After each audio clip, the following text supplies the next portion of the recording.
Mimi ningetaka kusema hivi. Tumeambiwa ati tunapelekwa Singapore na huyu Kasongo. Ningetaka nikuambie huko Singapore inatoshana namna gani. Kenya ni kubwa mara 800 ukilinganisha na Singapore. Ati Kenya nene ne maita magana 800 ukilinganisha na Singapore.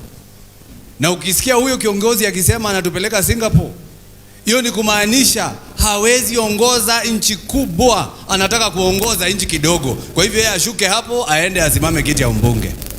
Si mambo ndio hayo? Sababu wewe unatuambia unachukua Kenya ambaye ni nchi kubwa zaidi, iko na majani chai, iko na kahawa, iko na makorofia, iko na kuku na ng'ombe na kila kitu. Wewe unasema hiyo nchi yote unaipeleka Singapore. Singapore hakuna majani chai, wananunua nje.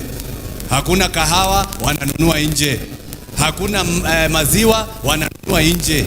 Ile kitu Singapore wanakuza ni chura. Chura inaitwa American Bull. Sasa nashangaa huyu Kasongo anataka tukate kahawa yetu tuanze kukuza chura. Nani ashaikula chura hapa?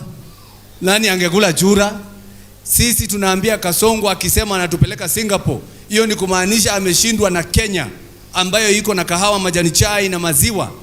Anataka tuende nchi kidogo ile ambayo hawana kitu chochote. Na hiyo ndio tunasema hiyo safari ya kwenda Singapore hatuendi.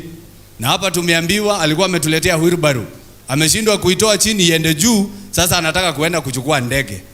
Kama yeye anataka ndege, aingie ndege, aende Singapore, sisi tumlipie, aende akae huko, atuachie nchi, tuko na Rigathi wa Gachagua hapa na wengine ambao wataendelea kutuongoza.